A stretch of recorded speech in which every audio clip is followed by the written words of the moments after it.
Hello there. I'm Dawn Westmoreland, hailing from Asheville, North Carolina, the beautiful Blue Ridge Mountains, coming from WPVM FM LP 103.7, the voice of Asheville. Every Tuesday at 9 a.m. Eastern Standard Time Zone, I have a show called The Empowered Whistleblower, where my guest and I blow the whistles on strategies to have a better workplace. Now, because the show is syndicated, you may pick it up at a different time and date. So I'd like to welcome my guest, Geoff Woliner. He is the CEO of Winning Wit, and he's an author of 8 books. Hey there, Geoff. How are you today? Top of the morning, Dawn. Good to be here, my friend. Yes, and top of the day, top of the evening, if you're listening in at a different time. Geoff, what is Winning Wit about? You know, I can only answer that with my attorney present. So can we move on to the next question, please? Are you a comic? So yes, I have had the unfortunate masochism of being a comedian for many, many, many years, starting back in New York. And after working a lot of jobs that, frankly, I really didn't like, and I know many of your listeners can relate to such a predicament in life, I had this moment that hit me in 2011 where I was the best man at a big fat Greek wedding. And I delivered a roast for the groom, which, by the way, was great because this was a groom who really needed some roasting in his life. And afterwards, people came up to me and they said, you know, Geoff, you should have written the speech for one of the other speakers because that speech was just a white knuckle experience. And then the light bulb went on. I said, wait a second, could that even be a business? Could I just write wedding speeches for other people? And then it evolved into comedy roasts and comedic keynotes and everything else. And it just took on a life of its own. My goodness. I had a feeling because I've seen some of your LinkedIn posts. And I'm like, oh my gosh, this guy has some crazy wit out there. And it just cracks me up. So you've written 8 books. Okay, that's pretty impressive. I've written 3 books and I'm thinking, wow, 8 books. What are they about, Geoff? Where does one begin with that? And each one of them is very, very, very different from the others. So the first 3 were actually travel tours. And they were tours of New York City, they were tours of Montreal, and they were really for the traveler who, let's say you have a big layover and you got a couple hours to explore a city and you're like, I may never come back here again. How do I just check off all the boxes in a condensed area and say, woohoo, I did it. I did this city. So put those together. My first foray into a full-length book was back in 2019, where I said, okay, I've helped all these people with their speeches, this, that, and the other. How do I help them win the big moments in life? Ooh. Because, you know, Dawn, we're terrified of these big moments, whether it's a job interview, whether it's a date, whether it is a meeting with the mother-in-law. That's when you're really terrified about. And one thing that I found was that we dim our own light because of nothing that comes from us, but something that was given to us by somebody else. When somebody said to us, you're dumb. When somebody said to us, you're not good enough. And we've heard this from all these villains in our lives. So this book was called Get Bitter to Get Better, which was leaning in to all of that verbal abuse and actually using that as your jet fuel to rocket you into that big moment and to win the big moment. Oh my goodness. That is amazing. And you brought up about work, people not liking what they do. My God, I've been in the field of HR and I'm stepping out of that, working more in resiliency. And I've heard so much about jobs that people don't like. But let's talk about how everybody has an impact on this earth. Because I've gotten to know, my friend, you are great at manifesting and creating things. So how does each and every one of us have a role in this earth? That's a small question. Can we talk about the weather instead? I'll be honest with you, Dawn. Every one of us is not simply a creator. We are creation. And we lose sight of that all the time. We tend to see ourselves as separate from each other, from the world around us, from the whole paradigm of everything. We look at ourselves as, well, this is just me. This is the thing that I do during the day. This is the life that I live. And hey, if I create something, like if I write a book or if I paint something, then I've created something. What we never consciously think of is that I myself am a manifestation of creation.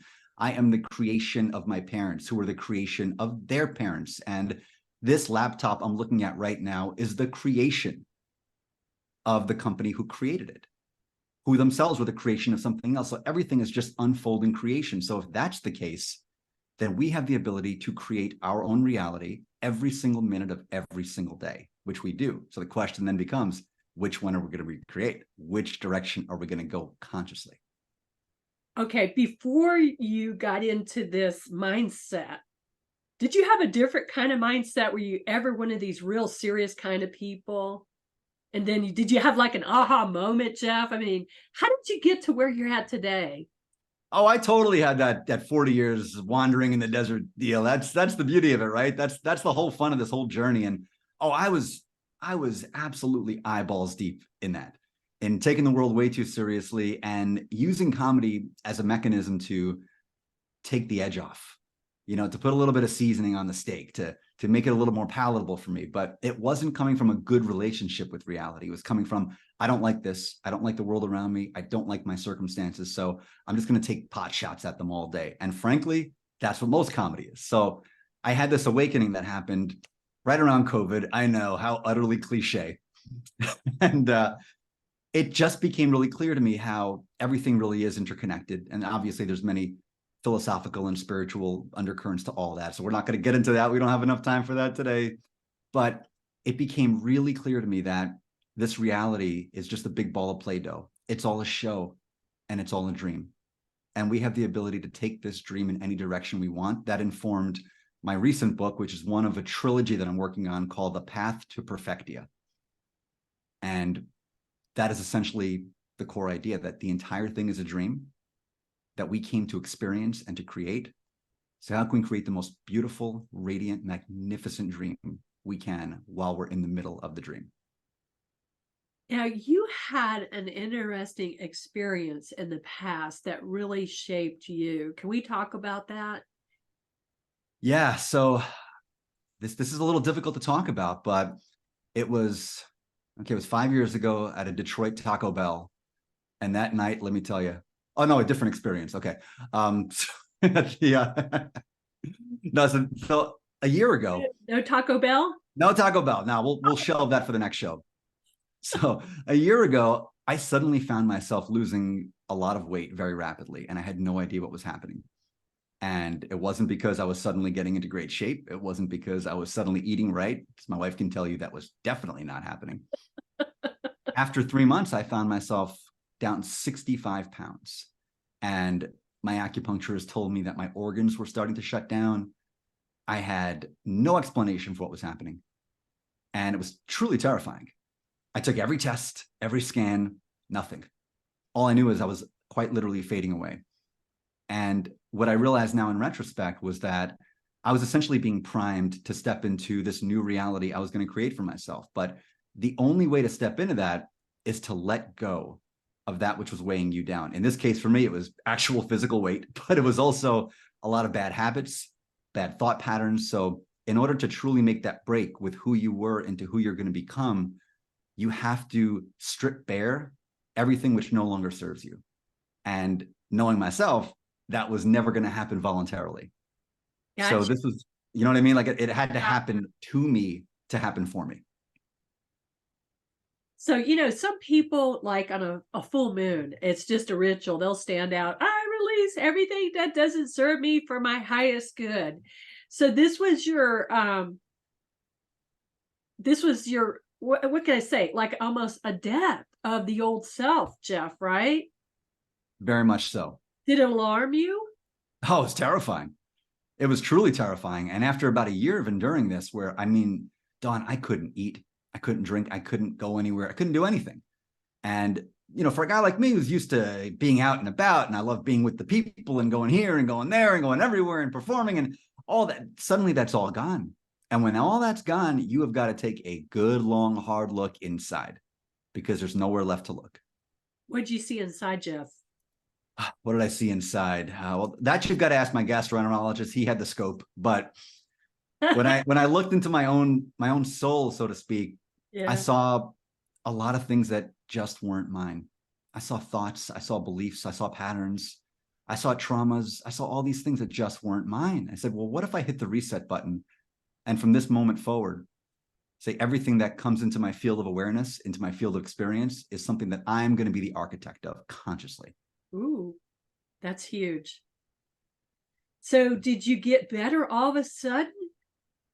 I did.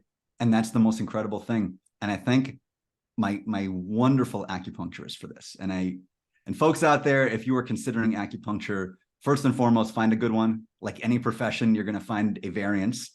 But if you can find a great acupuncturist or any naturopath, they are absolute life-changing miracles. And she had me do one thing, and this changed my life. She said, Geoff, here's what I want you to do. You're going to Thanksgiving next week, New York. I said, yep. She said, I want you to imagine the day you start healing. And I want you to put yourself in that place. What will that feel like? What will that sound like? What will that taste like? Create that day. And I did. I said, well, I've got nothing to lose, truly, because I was at the very end. And I literally gave myself over to the powers that be in this universe. Everyone has a different word for it. So whatever the word you use for it, whoever's listening, whatever that word is, connect with that word and say, help me understand why I'm here.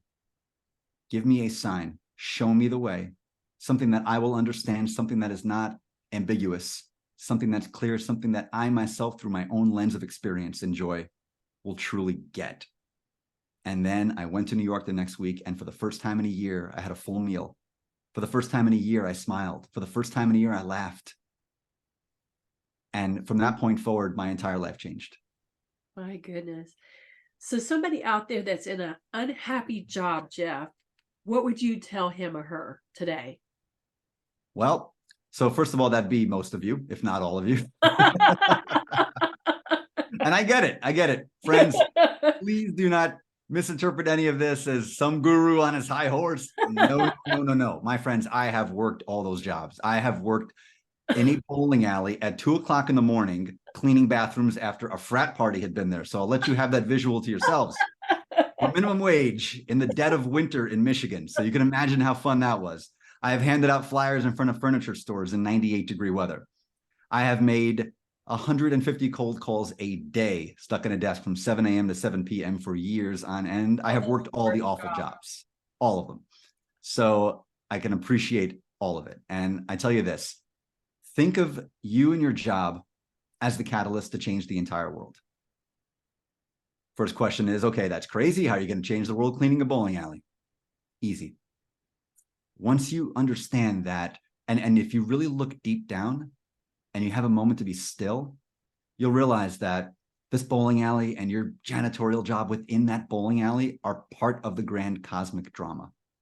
You are part and parcel of the entire thing. It's not an accident. It's not a happenstance thing. It is part. And think about it as, they say Chekhov's gun, like from a book or a movie. It's there for a reason. Every little thing. So no matter what you're doing for a living, you, my friend, are part of the grand cosmic drama. You are an integral part of it. So now think, okay, so if I'm a part of it, I'm a part of the show, I'm a part of the play, how can I play this role to the very best that I can play it? How can you bring more joy into what you do? How can you be a little bit kinder to a coworker? Think about a coworker who loves something. They have a real passion about something. Maybe it's Disney. Maybe they just love Disney. What if every day you just ask them, what's the new Disney movie coming out? How was your last trip to Disney? Ask them about something which lights up their spirit and see how that changes the trajectory of their day. Now extrapolate this to your boss. Extrapolate this to somebody who may be reporting to you. What lights them up and how can you tap into what lights them up? If you do this enough with them and with you, watch everything start to change around you miraculously. So what have you seen happen? I've seen all kinds of things happen when you manifest within a work environment and when you manifest within your own environment. So I'll give you an example of my own environment. So when I was starting my company, Winning Wit, I thought, how cool would it be to do Dean Martin style comedy roasts for private events? So for instance, if there were, a big retiring CEO and they wanted to do something to honor the CEO, how fun would it be to do a roast, but where me and my team of comedy writers could write the content for them? So what did I do?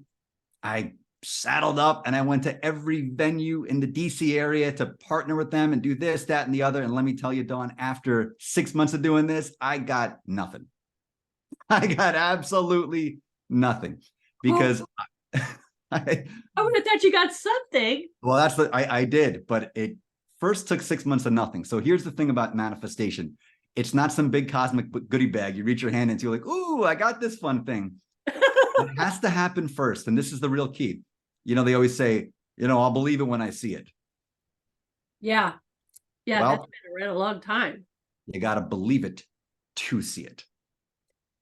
This is the key. You got to believe it to see it. You have to first imagine the day. Like my acupuncturist said, you have to imagine the day. You have to create it in your mind. It has to be very real.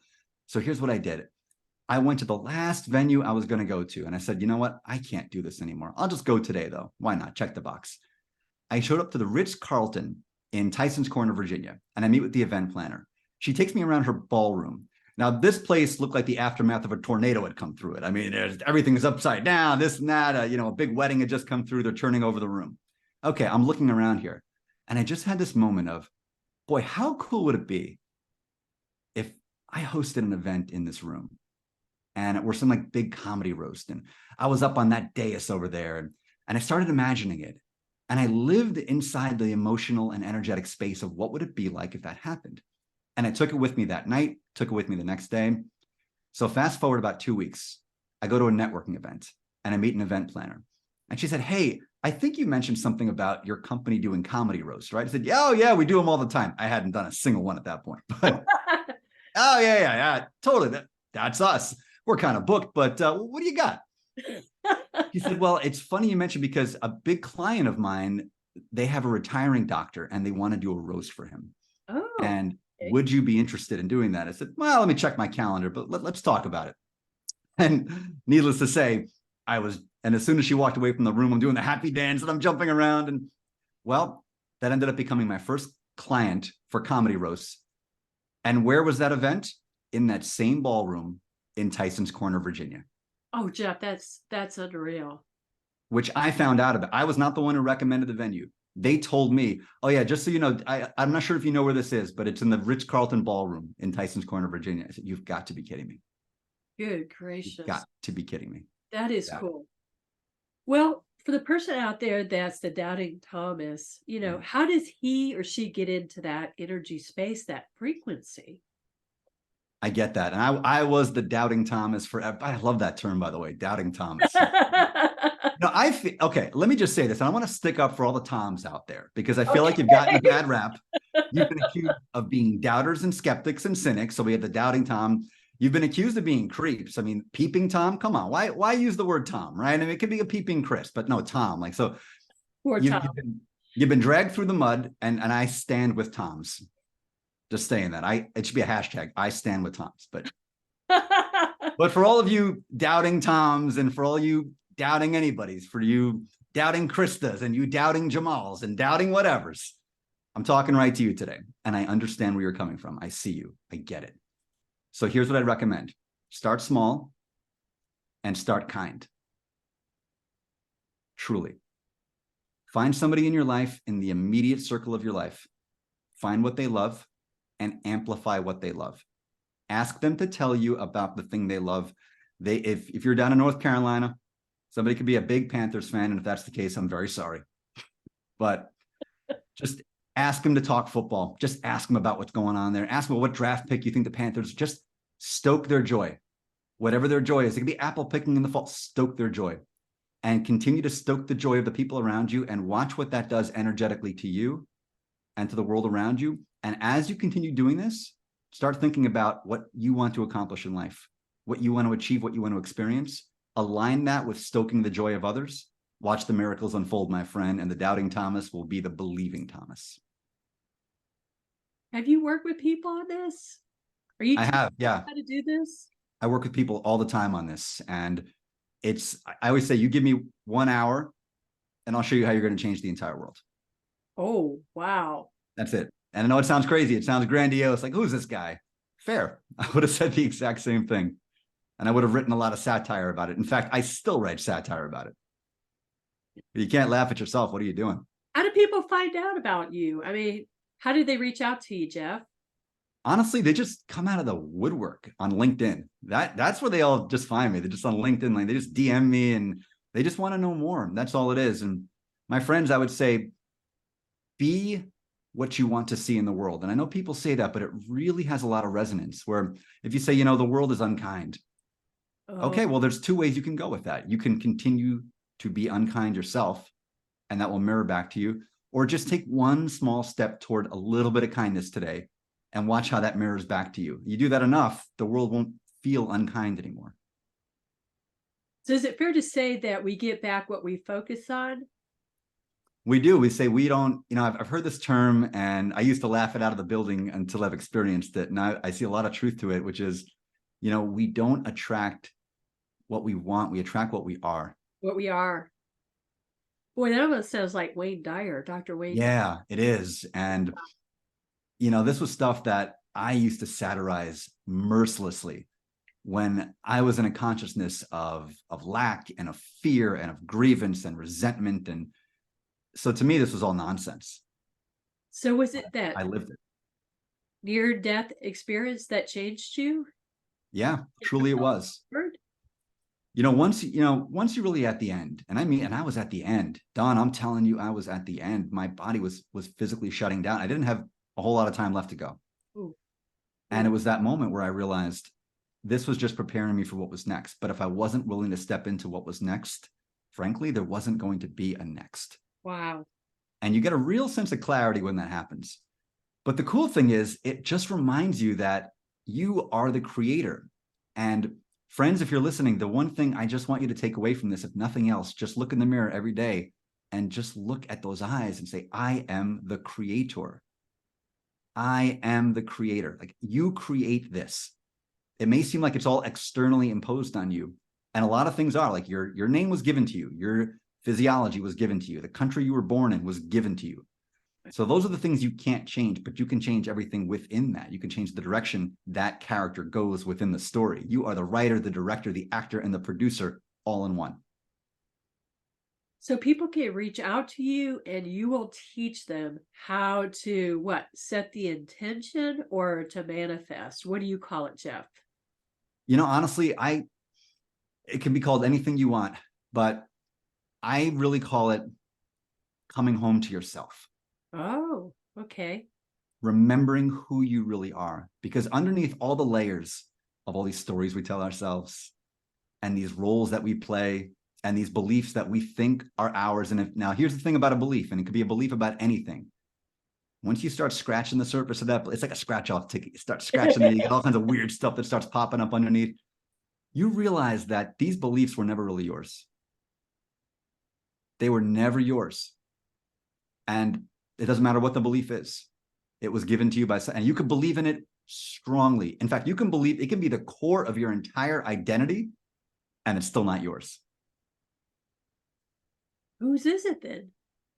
It came from somebody before you, came from somebody before them, came from somebody before them, came from somebody before them. Think about the things that people most passionately believe in this world. And it could be political, it could be religious, and I mean everybody. So this is not picking on it, this is everybody. Nobody woke up one day and independently came to that belief and said, I'm going to invent this belief and now I believe it. This was influenced by the world you're a part of. So you're a part of the belief system which you've internalized. So now you have and I'm not even saying you should change your beliefs, but I'm saying you should examine your beliefs objectively. Yeah. Look at them and ask, does this serve me? And say, if this belief serves me and makes me a better person, God bless you. That's wonderful. That's great. Amplify it. But if it doesn't, does it serve you? And if it doesn't, how did you get it? Hey, Geoff, there's always people out there that question energy and manipulating energy. I mean, what do you say to those people that don't believe in energy? Well, energy is not something that can necessarily be proven empirically on a radio show, but energy can be proven scientifically. Now, I'm not a scientist, and what I will not do is make that leap into, I'm this quantum guru and this and that. And no, that's way above my pay grade. But I'll say the evidence is self-evident.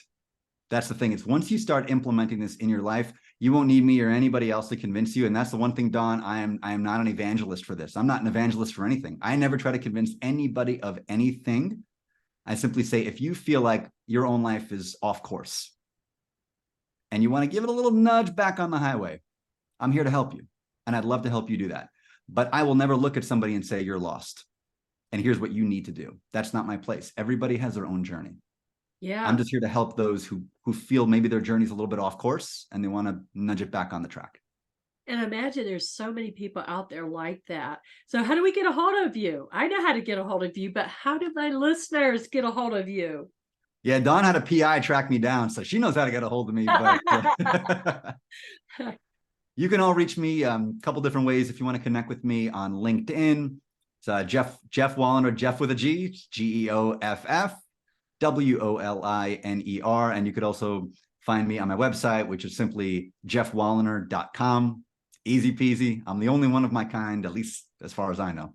So we can get you for humor. We can get you for a consultation. How do we find out about your books? Where are your books? Amazon, the big Amazon rainforest of books, and it's got a whole lot of them down there. So you can just Google me in Amazon, honestly. Geoff Woliner on Amazon. You'll see all the books that come out, and got a little something for whatever flavor of the month you're feeling. You want a little self-help, a little self-development, we can dabble in that too. You want to dive headfirst in some spiritual fiction, I got you covered there. And if you really want to tackle some of the mental health demons that have been holding you back, my book, Leaving 2020, I think will deeply resonate with you.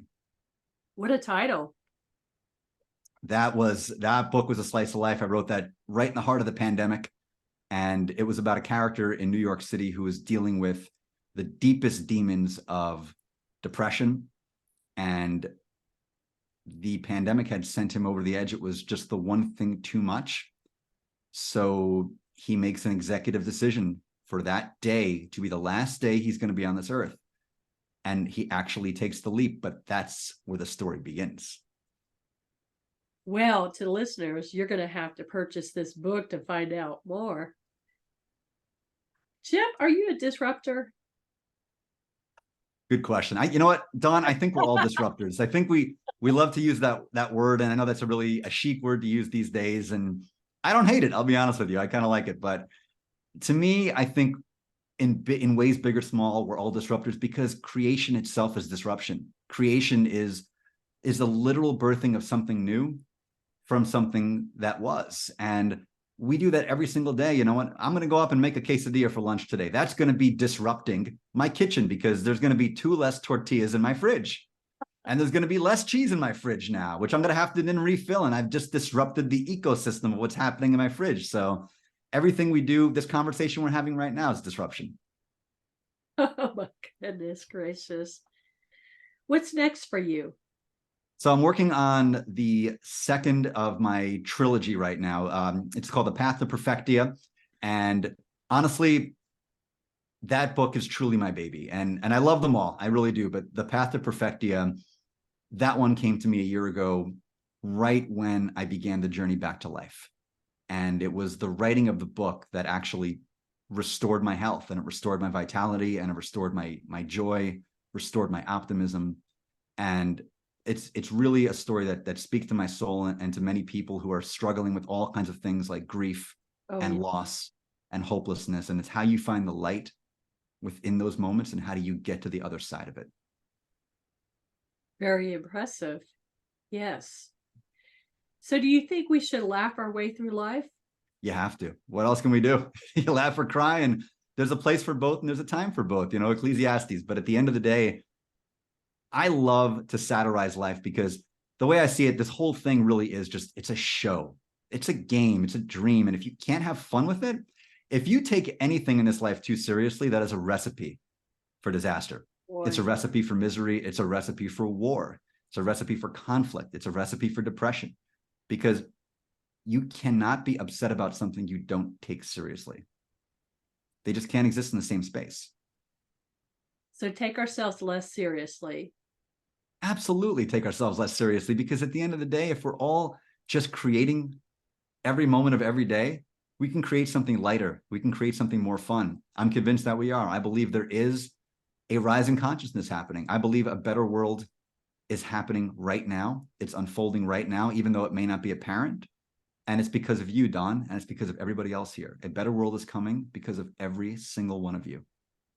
Geoff, thank you so much. Geoff Woliner, he is the CEO of Winning Wit and the author of 8 books. Thank you, Geoff, for your wit, for your kindness, and for telling us all we can co-create our lives. Thank you so much. I appreciate you, Dawn, and everybody out there. I love each and every one of you. I truly do. I wish you all the best. All right. Stay empowered. We'll see you next time.